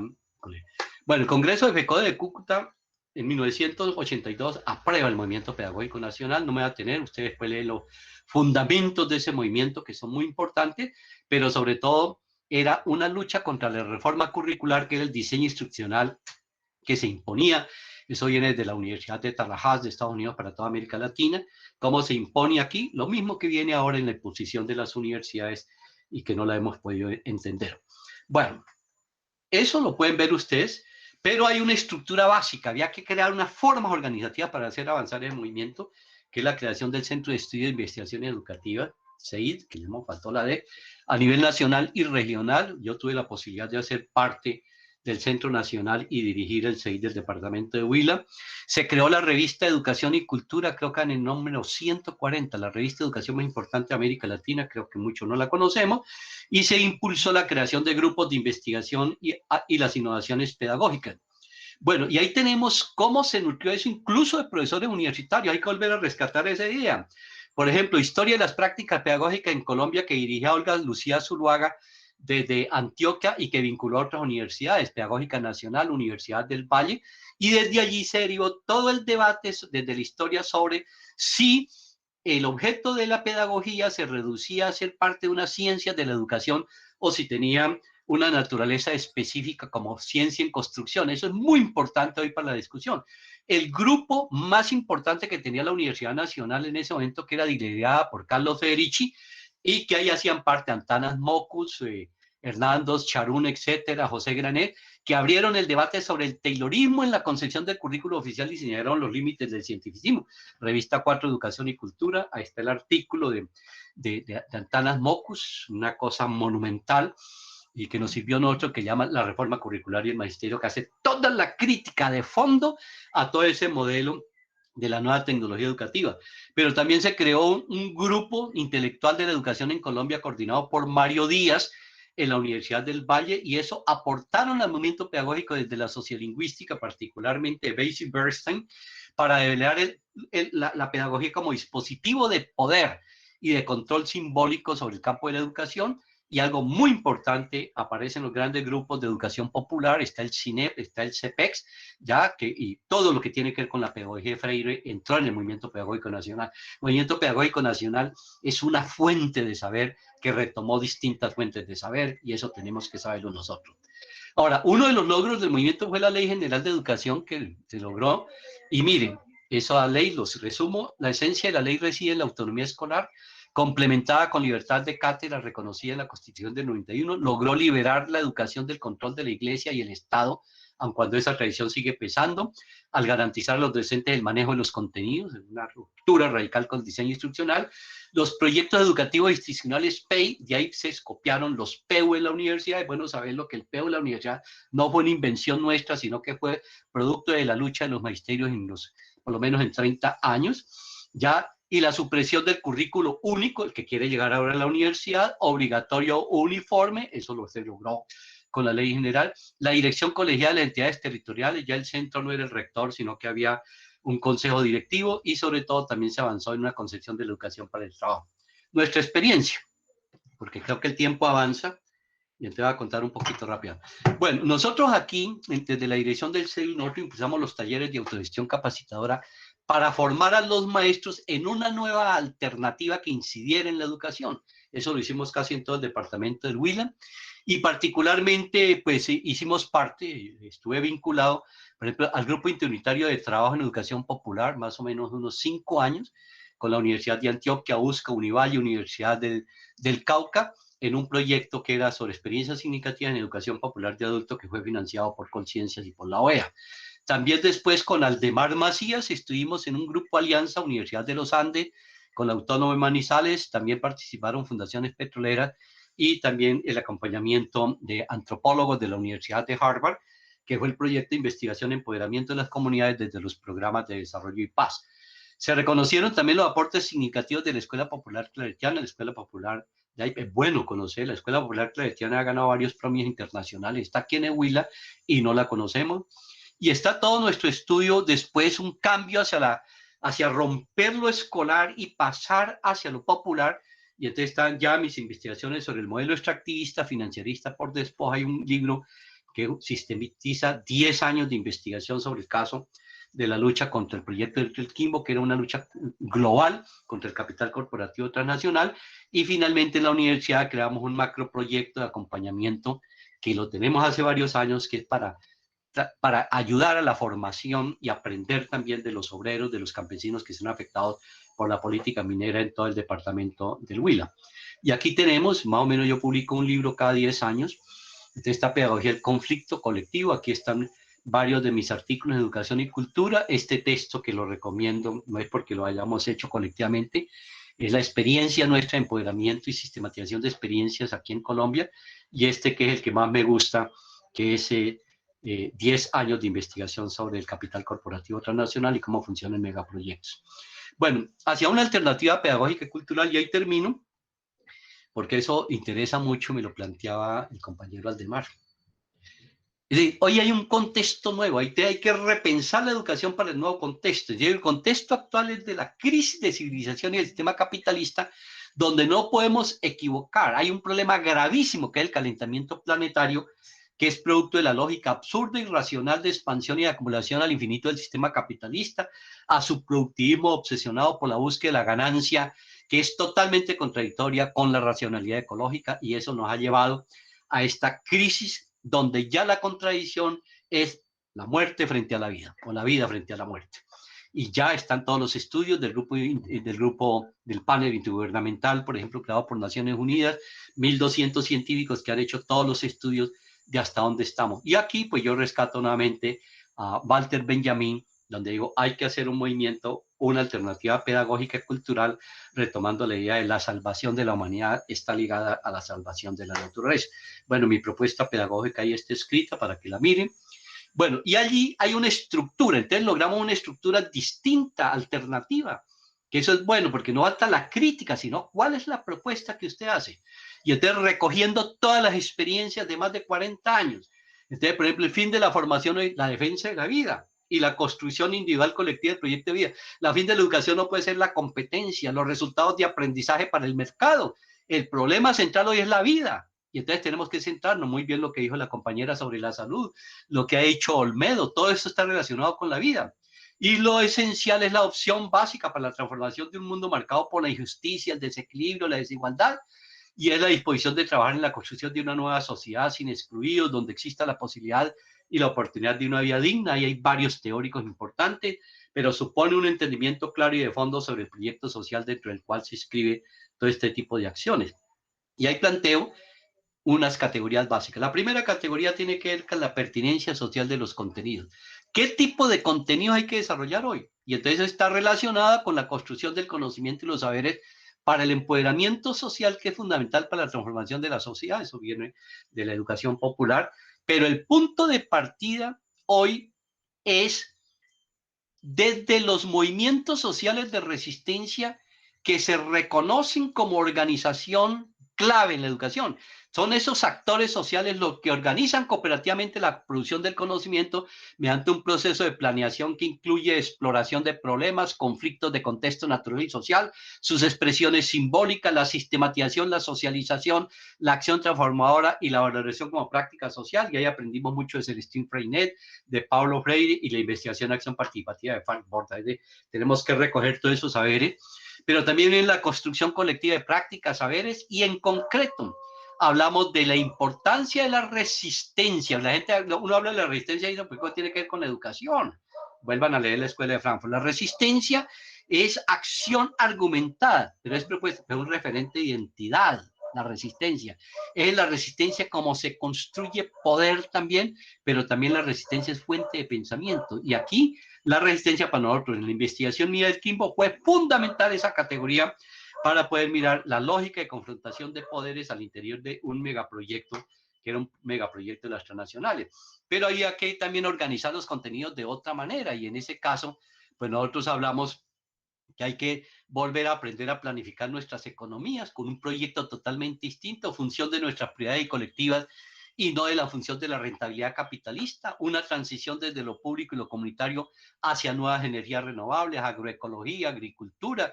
No tiene sentido que la USCO siga hablando de ingeniería de petróleos cuando el mundo va lejos, hay que hablar de ingeniería de energías, o que sigamos hablando, por ejemplo, de trabajo cooperativo desde los otros programas, bueno, etcétera. Y hay unos núcleos básicos para todo el mundo hoy: el extractivismo y diferentes factores que aumentan el surgimiento de la zoonosis, que es una enfermedad transmitida de animales a humanos, la pandemia que vivimos hoy, la deforestación y cambio en el uso del suelo, el comercio ilegal de la vida silvestre, la agroindustria y la agricultura, la ganadería intensiva, la resistencia antimicrobiana, el cambio climático. Tenemos un campo de conocimiento impresionante para tratar ahora. Y hay unos núcleos que yo considero que son vitales hoy, que tiene que ver con los componentes suelo, que va con el suelo, con el agua, la biodiversidad del paisaje, su incidencia negativa en el cambio climático y en la generación de riesgos para la vida humana derivadas de ese modelo extractivismo. Bueno, lo otro, ya voy acabando, las relaciones pedagógicas, que es la dimensión pedagógica. Antes ya hablamos de la dimensión filosófica, la dimensión epistemológica, ahora la dimensión pedagógica, que se trata de romper esas relaciones, de vigilar y castigar, como dice Michel Foucault, de romper esas asimetrías estudiante-comunidad por relaciones de cooperación intersubjetivas. Como dice Pablo Freire, nadie enseña a nadie, nos educamos en comunidad. Y ahí viene la participación, que es el eje del proceso de coproducción del conocimiento, porque es clave, como lo plantea Falborde, de investigación participativa, y rescatar a la pedagogía del ámbito simplemente escolar. La pedagogía no es un problema solo de la escuela, sino que esa pedagogía hay que colocarla en el lugar de los movimientos sociales, donde hay otro tipo de discusiones, otro diálogo de saberes, porque yo pienso que ahora estamos aprendiendo más desde los movimientos sociales que desde la universidad, que se quedó fundamentalmente en el pasado. Y finalmente el impacto individual y colectivo, que hay que medir la dimensión psicosocial, que no tiene que ver con solo la valoración del crecimiento del proyecto de vida, sino hacer estudios de seguimiento y de sistematización para que queden eso. Y por último, señores de la universidad, quiero plantearles, si queremos construir un nuevo movimiento pedagógico, que es la clave hoy, hay que cambiar de paradigma mental. Nosotros hemos comenzado a hacer eso. Yo vengo cambiando eso de 40 años. No es fácil. Ahora, como dice el grupo de Federici, pasar de un saber cómo, es de lo que hacemos, a un saber qué, para explicarnos científicamente que lo que hacemos tiene una dimensión conceptual muchas veces impuesta, que nosotros no hemos logrado descubrirla. Y entonces, por ahí dice, en el caso de la universidad, las prácticas pedagógicas predominantes de los docentes continúan siendo un hibridismo entre racionalismo pedagógico e instrumentalismo tecnológico. Y ese racionalismo se propone, mire cada uno por dentro, formar seres humanos en el supuesto dominio de las disciplinas, que se reducen a la enseñanza de conocimientos fraccionados, descontextualizados, sin pertinencia social, que se imponen a nombre de un saber científico por docentes que somos a veces autoritarios, que se consideran modelos de imitación, Magister Dixit, y su lógica es vigilar y castigar a partir de control de las evaluaciones que deben responder rigurosamente a los contenidos de la enseñanza. Miremos a ver si eso es lo que estamos haciendo hoy. Ahora, ese modelo racionalista también se traduce en lo que llaman las tecnologías virtuales. Hoy, que están mediadas por la cultura digital, donde el fin de la enseñanza es lograr seres eficientes, competitivos para el mercado, resultados de aprendizaje que requiere producir más en menos tiempo para el mayor consumo determinado por la obsolescencia programada. Además, para que los territorios se vuelvan competitivos, porque es lo que están proponiendo, cómo formar personas para que vayan, incidan en los territorios, se vuelvan competitivos, que es lo que requiere la inversión de capital transnacional sobre los territorios, y lo están preparando para eso con las tecnologías virtuales. Lo que importa es la calidad de los medios virtuales y la organización de los mismos a partir de microdiseños, que es lo que estamos haciendo, donde unos programan según las directrices impuestas, que es la tecnocracia educativa y empresarial, mientras que nosotros quedamos haciendo microdiseños, no reflexionamos en pedagogía, sino que ya hay globalmente unos currículos que tenemos que traducir en la parte operativa de los microdiseños, porque no hemos entendido todo este proceso, y algunos creen que eso es muy importante, hacer el microdiseño. Claro, estamos allí generando un problema muy grave en la formación de los estudiantes. Ahora, el docente, nosotros somos ahora, yo lo llamo el de la universidad, docente microdiseñador, que se preocupa por la respuesta de los estudiantes a las actividades de aprendizaje planificadas de manera presencial o virtual, es decir, las competencias para el mercado, que son cuantificadas a través de las supuestas pruebas objetivas y ahora de lo que llaman los resultados de aprendizaje. Bueno, ahí está todo el problema del instrumentalismo tecnológico, cómo el modelo racionalista autoritario se reproduce en el uso de esas tecnologías virtuales, y finalmente nosotros seguimos formando gente para el mercado. Ahora, lo que importa allí es la calidad de los medios. Ya termino. Lo que importa allí es la calidad de los medios, y entonces estamos preocupados más por si aprendemos a manejar los medios, que ya sabemos que son paquetes tecnológicos que vienen diseñados desde una visión empresarial, pero que nosotros no hemos reflexionado por eso, y por eso tenemos universidades como la Universidad no sé qué andina, para que nos enseñe a manejar los medios.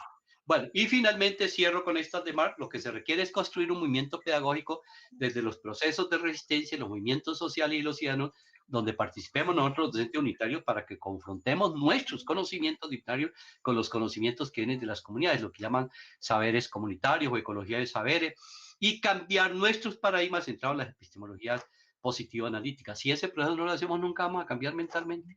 A mí me ha costado mucho, 40 años. Ahora, la forma más auténtica de conocer es participar directamente en la transformación de la realidad, es decir, construyendo un movimiento pedagógico con práctica de la libertad integrado a todas las demás organizaciones de la vida. Bueno, allí Yo planteo, finalmente cierro con la idea también del buen vivir, el Sumake Kawasai, ¿ya? De cómo entiende la satisfacción de las necesidades, la consecución de una calidad de vida y muerte digna, el amar y ser armado, el florecimiento saludable de todos y todas, en paz y armonía con la naturaleza y la prolongación indefinida de las culturas humanas. El buen vivir supone tener tiempo libre para la contemplación y la emancipación, y que las libertades, oportunidades, capacidades y potencialidades reales de los individuos se amplíen y florezcan de modo que permitan lograr simultáneamente aquello que la sociedad, los territorios, las diversas identidades colectivas y cada uno visto como un ser universal y particular a la vez, valora como objetivo de la vida deseable, tanto material como subjetivamente y sin producir ningún tipo de dominación a otro. Esto es de las comunidades indígenas y mire cómo en ese pensamiento de esas comunidades, ese saber que tenemos que rescatar nos sirve precisamente para avanzar en estas propuestas alternativas hoy que vivimos una crisis civilizatoria y hay que repensar eso. Bueno, dejo allí, muchas gracias, qué pena si me van, pero creo que le manden este material Gracias. a todos para poder continuar el debate. Muchas gracias. Gracias, profesor Miller, por esa importante disertación de estos tiempos de disputa, donde tenemos que disputar unos contenidos que son los contenidos vitales para hacer posible la vida, la existencia, la solidaridad y la dignidad.